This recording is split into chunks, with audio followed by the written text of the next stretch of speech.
Assalamualaikum semua dan selamat datang.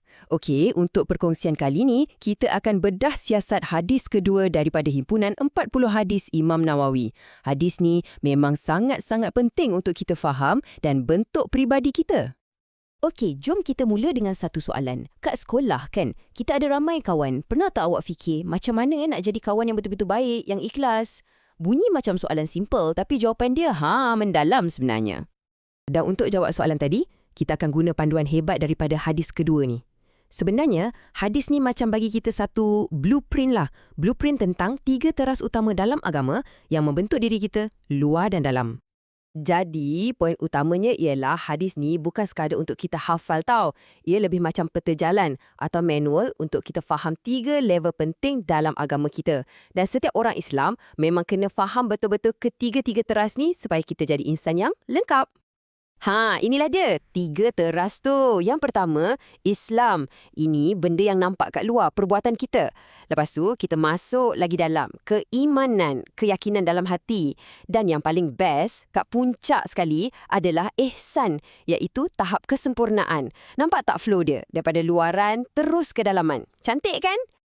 Okey, jom kita zoom in pada teras yang pertama, Islam. Anggap je ini sebagai tapak atau asas untuk segalanya. Ia merujuk kepada amalan-amalan luaran yang kita boleh nampak dan kita boleh buat.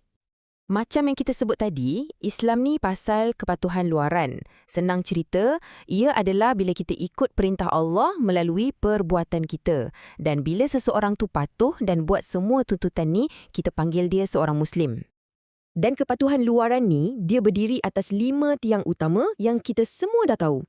Rukun Islam, mengucap syahadah, solat, zakat, puasa Ramadan dan menunaikan haji. Inilah dia amalan-amalan fizikal yang jadi identiti kita sebagai seorang Muslim. Cuba tengok visual ni. Cantik kan? Ia gambarkan salah satu rukun tu, iaitu ibadah haji. Kelima-lima rukun ni lah yang jadi bukti luaran kepatuhan kita. Macam tapak rumah lah. Kena kuat dulu, barulah kita boleh bina tingkat atas. Okey, sekarang kita naik ke tingkat seterusnya. Tingkat yang lebih mendalam. Kalau Islam tu perbuatan luaran, iman dan ihsan ni pula, ia pasal apa yang ada dalam hati kita dan kualiti amalan kita. Kat sini kita boleh nampak beza dia. Sebelah kiri, iman. Iman ni kepercayaan yang terpahat kuat dalam hati. Percaya pada Allah, malaikat, kitab, rasul, hari kiamat dan qada dan qadar. Inilah enjin dalaman kita. Orang yang ada iman, kita panggil mukmin. Sebelah kanan pula, ihsan. Ini level paling tinggi, kesempurnaan. Maksudnya, kita buat sesuatu dengan kualiti terbaik. Orangnya, kita panggil muhsin. Slide ni jelaskan dengan sangat padat. Cuba tengok perkataan ni. Teliti dan sebaik-baiknya. Ihsan ni bukan setakat buat, tapi buat betul-betul dengan kualiti paling top. Itulah game dia. Dan jangan ingat, ihsan ni cuma masa kita solat atau ibadah je tau. Tak, skop dia luas sangat. Ia termasuk cara kita layan semua orang, tak kisahlah dia Muslim ke bukan. Cara kita jaga alam sekitar. Dan cara kita layan haiwan pun termasuk.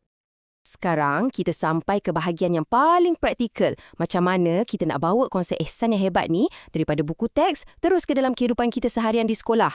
Jom kita tengok. Ingat, nak jadi seorang muhsin, iaitu orang yang amalkan ihsan, ia bermula dengan cara kita bergaul setiap hari. Dalam setiap perbuatan, setiap patah perkataan dengan kawan-kawan dan cikgu.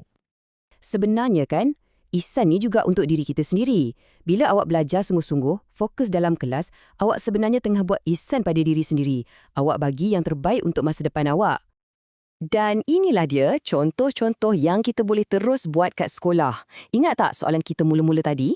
Macam mana nak jadi kawan yang baik? Inilah jawapannya. Dengan amalkan ihsan. Tolong kawan tu ikhlas, bukan sebab nak nama. Hormat semua orang, tak kira bangsa atau agama. Ikut cakap cikgu dan peraturan sekolah. Semua ni adalah amalan ihsan. Jadi, kesimpulannya macam ni lah. Ketiga-tiga ni, Islam, iman dan ihsan, dia macam satu pakej lengkap. Tak boleh pisah. Islam tu macam badan kita.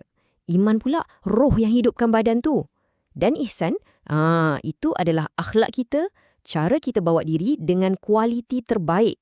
Kalau salah satu tak ada, tak lengkaplah kita sebagai seorang Muslim. Faham kan? Okey, sebelum kita habis, saya nak tinggalkan satu soalan untuk awak fikirkan. Daripada semua yang kita dah bincang, apa satu je amalan ihsan yang paling simple yang awak boleh mula buat hari ni? Tak payah besar-besar. Mungkin senyum kat kawan ke atau tolong kutip sampah ke. Fikirkan dan terus buat. Terima kasih sebab bersama saya. Assalamualaikum.